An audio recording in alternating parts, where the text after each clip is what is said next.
শুভেচ্ছা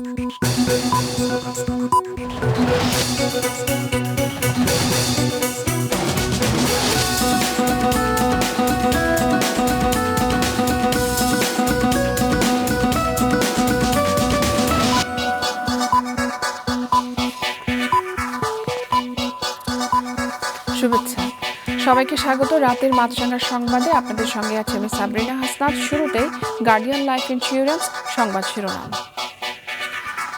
জামায়াত শিবিরকে নিষিদ্ধের ঘোষণা আসবে যে কোনো সময়। স্বরাষ্ট্রমন্ত্রী সচিবালয়ে সাংবাদিকদের জানিয়েছেন বিষয়টি প্রক্রিয়াধীন রয়েছে, যে কোনো সময় প্রজ্ঞাপন জারি করা হবে। তিনি আরও জানান, সন্ত্রাস দমন আইনের 18 ধারা অনুযায়ী নিষিদ্ধের বিষয়টি কার্যকর করা হবে। সাম্প্রতিক সহিংস ঘটনার সুষ্ঠু তদন্ত এবং দোষীদের বিচারে আন্তর্জাতিক সংস্থার সহযোগিতা চেয়েছেন প্রধানমন্ত্রী।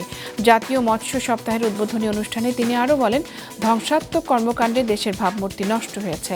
প্রাণহানির জন্য দুঃখ প্রকাশ করেন তিনি। মৎস্য খাতে অবদান রাখায় 22 ব্যক্তি ও প্রতিষ্ঠানকে পদক দেন প্রধানমন্ত্রী। এবং রাজধানী সহ দেশের বিভিন্ন স্থানে মার্চ ফর জাস্টিস নামে পদযাত্রা কর্মসূচি পালন করেছে একদল শিক্ষার্থী। কোথাও কোথাও পুলিশ তাদের বাধা দেয়, বেশ কয়েকজনকে আটকও করে। 9 দফা দাবিতে ডাকা এই কর্মসূচিতে বিশ্ববিদ্যালয়ের বেশ কয়েকজন শিক্ষকও ছিলেন। ঢাকার বাইরে ধাওয়া পাল্টা ধাওয়ার ঘটনা ঘটে।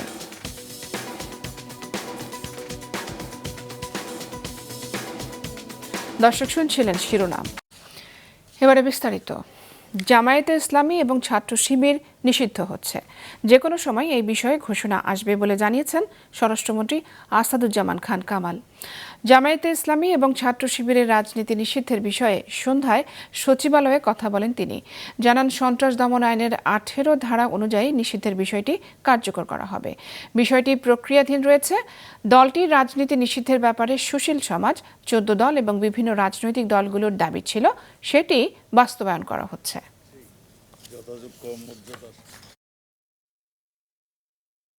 মাননীয় প্রধানমন্ত্রী সবার সঙ্গে আলাপ আলোচনার মাধ্যমে যেটা সিদ্ধান্ত নিয়েছেন, সেই সিদ্ধান্ত অনুযায়ী আইনও আছে, সন্ত্রাস দমন আইন বোধ না, সন্ত্রাস দমনের 18 অনুচ্ছেদের বোধহয় এইরকম একটা সুযোগ রয়েছে। আমরা বললাম তো এটা প্রক্রিয়াধীন। আমরা এই যে কোনো সময় কোন আইন কোন কিছুতে এগুলি সবগুলি নিয়ে কাজ চলছে। কোটা সংস্কারের নামে সাম্প্রতিক সহিংসতার ঘটনার সুষ্ঠু তদন্ত এবং দোষীদের বিচারের স্বার্থে জাতিসংঘের মাধ্যমে আন্তর্জাতিক সংস্থার সহযোগিতা চেয়েছেন প্রধানমন্ত্রী শেখ হাসিনা। সকালে রাজধানীতে জাতীয় মৎস্য সপ্তাহের উদ্বোধনী অনুষ্ঠানে একথা বলেন তিনি। জাতীয় মৎস্য সপ্তাহের উদ্বোধন ও জাতীয় মৎস্য পদক 2024 প্রদান উপলক্ষে রাজধানীর বঙ্গবন্ধু আন্তর্জাতিক সম্মেলন কেন্দ্রে আয়োজন করা হয় এই অনুষ্ঠানের, যেখানে যোগ দেন প্রধানমন্ত্রী শেখ হাসিনা। অনুষ্ঠানটি মৎস্য খাত নির্ভর হলেও প্রধানমন্ত্রীর বক্তব্যে গুরুত্ব পায় কোটা সংস্কার আন্দোলন ঘিরে সাম্প্রতিক সহিংসতার দিকটি। আমি কোনোদিন ভাবতে পারিনি যে এই সময় এই ধরনের একটা অবস্থার সৃষ্টি হবে, আর সেখানে এতগুলি তাজা প্রাণ যাবে। কারণ স্বজন হারা বেদনা নিয়ে আমি বেঁচে আছি। আমি জানি একজন আপনজন হারালে কি কষ্ট হয়। স্থাপনা যেগুলি ধ্বংস করে সেগুলি তো পুনর্গঠন করা যাবে, কিন্তু যে প্রাণগুলি ঝরে গেল সেগুলি তো আমরা ফিরে পাবো না। একটা ঘটনা ঘটিয়ে ঘোলাপানিতে মাছ শিকার করে দেশকে পিছনে টেনে নেওয়ার এই চক্রান্তে যারা জড়িত, সেটা আপনাদের খুঁজে বের করা উচিত।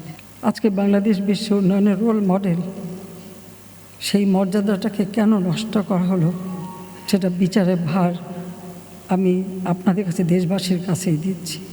এই ঘটনার যথাযথ তদন্ত ও বিচারের জন্য আন্তর্জাতিক সংস্থার সহযোগিতাও চান সরকার প্রধান। জুডিশিয়াল কমিটি করে দিয়ে, এবং আজকে আবার আমি নির্দেশ দিয়েছি, আমরা একজন জজ সাহেবকে দিয়ে করেছিলাম, সেখানে আমি বলেছি আরও 2জন জজ সাহেব দিয়ে, আরও 2জন লোকবল বৃদ্ধি করে দিয়ে এবং তার তদন্তের পরিধি বাড়ানো।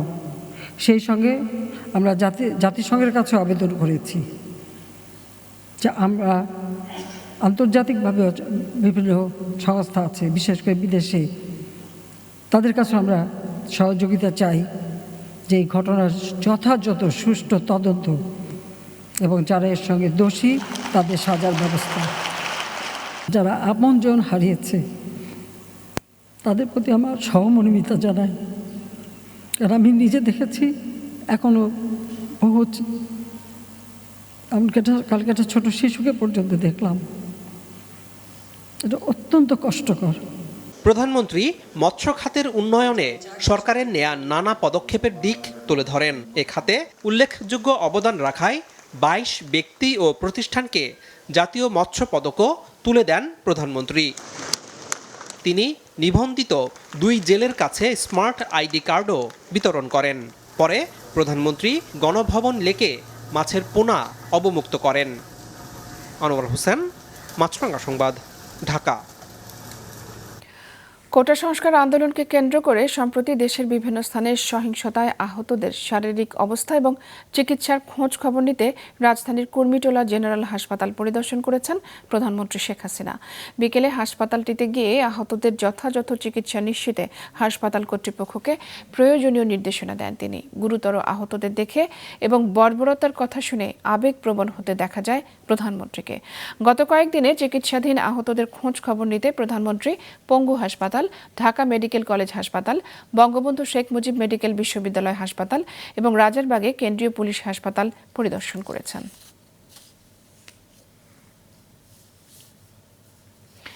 এদিকে প্রধানমন্ত্রী শেখ হাসিনা জানিয়েছেন, সাম্প্রতিক কোটা সংস্কার আন্দোলনের সময় নৈরাজ্য সৃষ্টিকারীরা দেশে শ্রীলঙ্কার মতো তাণ্ডব সৃষ্টির চেষ্টা করতে চেয়েছিল এবং তারা সরকার উৎখাতের পরিকল্পনা করেছিল। শেখ হাসিনা বলেন, বিশৃঙ্খলাকারীরা তো আসলে শ্রীলঙ্কা টাইপ সহিংসতা এবং সরকার উৎখাতের পরিকল্পনা করেছে। বাংলাদেশে নিযুক্ত ভারতীয় হাইকমিশনার প্রণয় ভার্মা প্রধানমন্ত্রীর সরকারি বাসভবন গণভবনে তার সঙ্গে সাক্ষাৎ করতে গেলে প্রধানমন্ত্রী শেখ হাসিনা এসব কথা বলেন। সাক্ষাৎ শেষে প্রধানমন্ত্রীর প্রেস সচিব মোহাম্মদ নাইমুল ইসলাম খান সাংবাদিকদের ব্রিফ করেন। তিনি জানান, প্রধানমন্ত্রী শেখ হাসিনা বলেছেন, কোটা সংস্কারকে কেন্দ্র করে সাম্প্রতিক আন্দোলন মোটেও স্বাভাবিক আন্দোলন নয়, বরং এক পর্যায়ে তা প্রায় সন্ত্রাসী হামলায় পরিণত হয়। রাজধানীসহ দেশের বিভিন্ন জায়গায় বৈষম্য বিরোধী ছাত্র আন্দোলনের ব্যানারে মার্চ ফর জাস্টিস পদযাত্রা কর্মসূচি পালন করেছে একদল শিক্ষার্থী। কোথাও কোথাও পুলিশ তাদের বাধা দেয়, বেশ কয়েকজনকে আটকও করে। রিপোর্ট করছেন হাসনাইন তানভীর। পূর্ব ঘোষিত 9 দফা দাবিতে আন্দোলনের অংশ হিসেবে মার্চ ফর জাস্টিস নামের পদযাত্রার কর্মসূচিতে অংশ নিতে বিভিন্ন কলেজ ও বিশ্ববিদ্যালয়ের একদল শিক্ষার্থী দুপুরের দিকে হাইকোর্ট এলাকায় সমবেত হওয়ার চেষ্টা করে। এ সময় অন্তত 8 শিক্ষার্থীকে আটক করে পুলিশ। আটক শিক্ষার্থীদের ছাড়িয়ে নিতে পুলিশের প্রিজন ভ্যান ও গাড়ি আটকে দাঁড়ায় শিক্ষার্থী ও কয়েকজন আইনজীবী।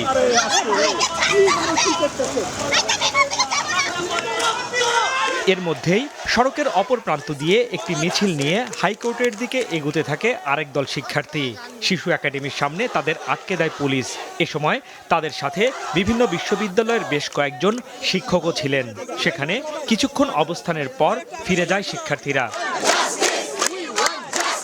গণহারে গ্রেফতার করা হচ্ছে শিক্ষার্থীদেরকে, অন্যায়ভাবে অন্যায্যভাবে কোনো কারণ ছাড়াই গ্রেফতার করা হচ্ছে। আজকে আমরা এখানে এসেছি শান্তিপূর্ণভাবে আন্দোলন করার জন্য, শান্তিপূর্ণভাবে জানান দেওয়ার জন্য বিচার বিভাগকে যে আমরা মার্চ ফর জাস্টিসের জন্য এখানে এসেছি, কিন্তু তারা শিক্ষার্থীদের কোনোভাবে আসতেই দিচ্ছে না। তবে আন্দোলনকারীদের আরেকটি দল মিছিল নিয়ে জড়ো হয় হাইকোর্টের সামনে।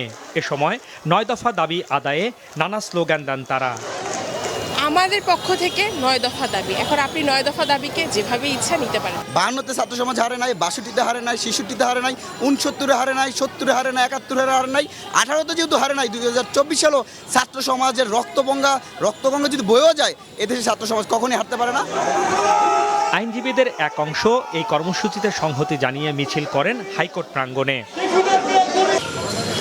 বুয়েট শিক্ষকদের একটি দল মুখে লাল কাপড় বেঁধে মার্চ ফর জাস্টিস কর্মসূচিতে সংহতি জানান।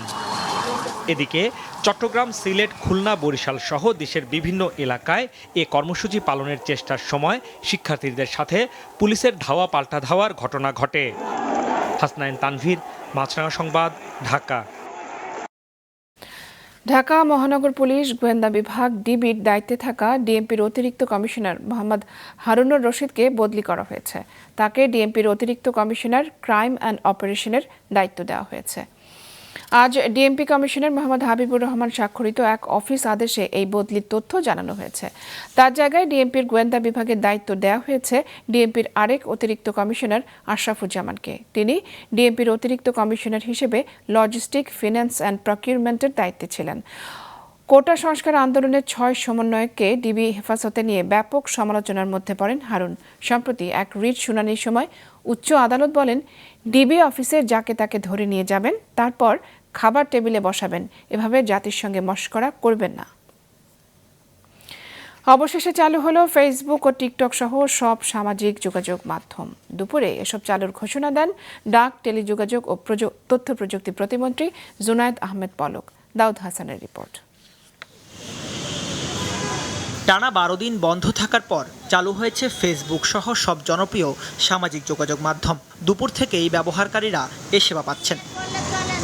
এতে স্বস্তি প্রকাশ করেছেন ব্যবহারকারীরা।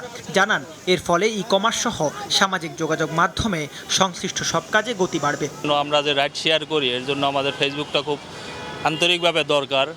সো এতদিন ছিল না, আজকে পেলাম আমরা, তো একটু উপকার ভোগ করতেছি। অফিসের যেসব টিম থাকে, এগুলো হোয়াটসঅ্যাপে বা মেসেঞ্জার গ্রুপে এগুলো অ্যাড থাকে, তো সেই ক্ষেত্রে আমরা এখন আপডেট পাইতেছি। এখন যেহেতু ফেসবুকে খুলছে, যার কারণে আমরা সব ধরনের খবর পাচ্ছি, বা স্কুল খুলছে কবে বা কবে খুলবে, কি আসে বিষয়ে সব কিছু জানতে পারতেছি।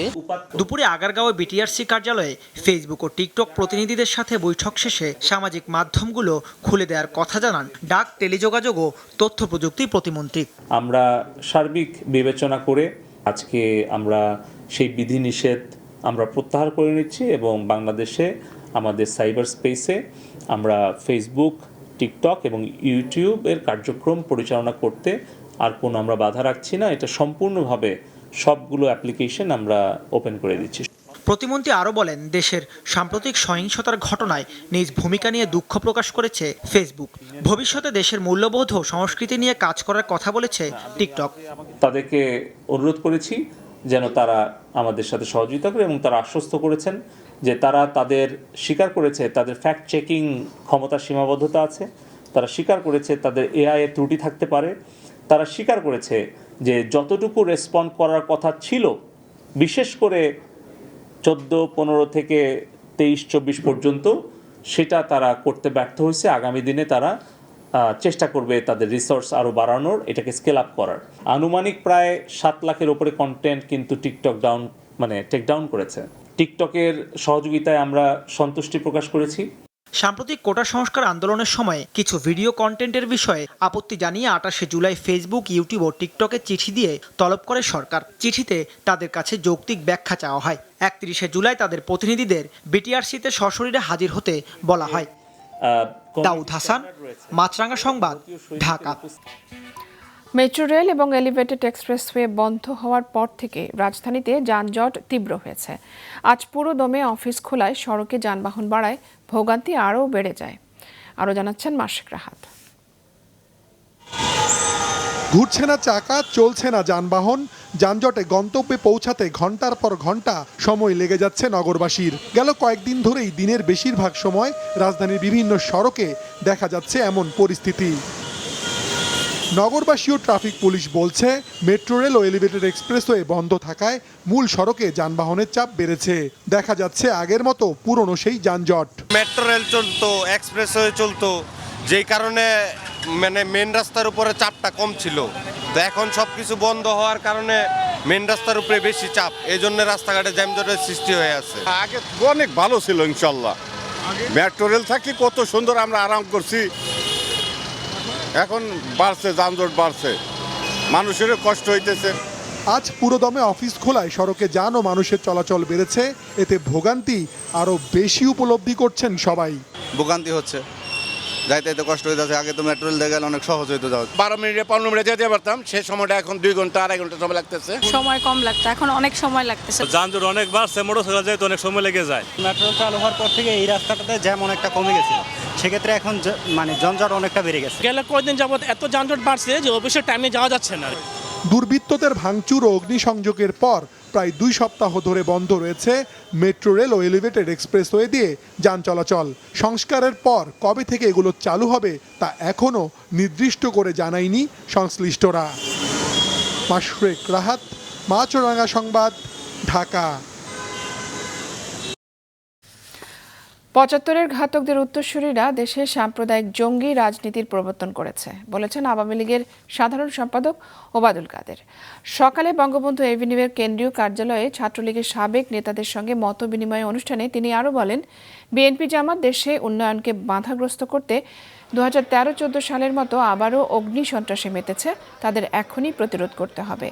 দল তাদেরকে মূল্যায়ন করেনি এই অভিযোগে সাবেক ছাত্র নেতাদের অনেকেই সাধারণ সম্পাদকের উপর ক্ষোভ প্রকাশ করেন। এ নিয়ে হইচইয়ের মুখে বক্তব্য শেষ না করেই চলে যান ওবায়দুল কাদের। আমাদের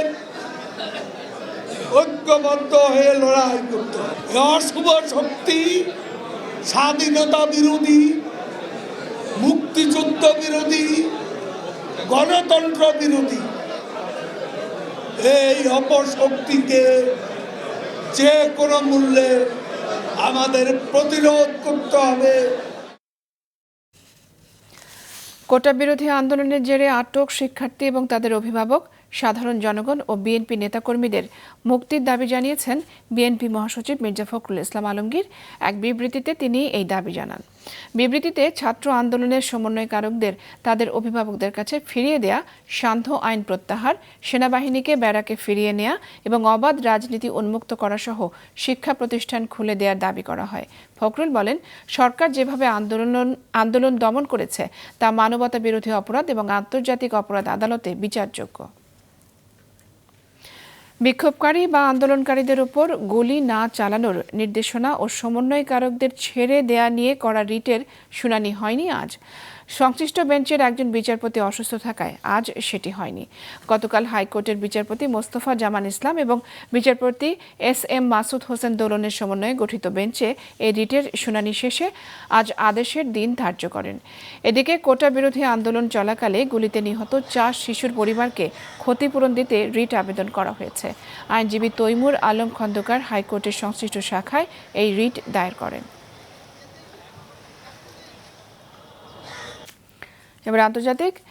ইরানের রাজধানী তেহরানে এক হামলায় হামাসের প্রধান ইসমাইল হানিয়া নিহত হয়েছেন। ইরানের নতুন প্রেসিডেন্ট মাসুদ পেজেশকিয়ানের অভিষেক অনুষ্ঠানে যোগ দিয়েছিলেন তিনি। পরে তেহরানে যে ভবনে অবস্থান করেছিলেন তাতে হামলা হয়। এতে হানিয়া এবং তার এক দেহরক্ষী নিহত হয়। ওই হামলার জন্য ইসরায়েলকে দায়ী করেন হামাস।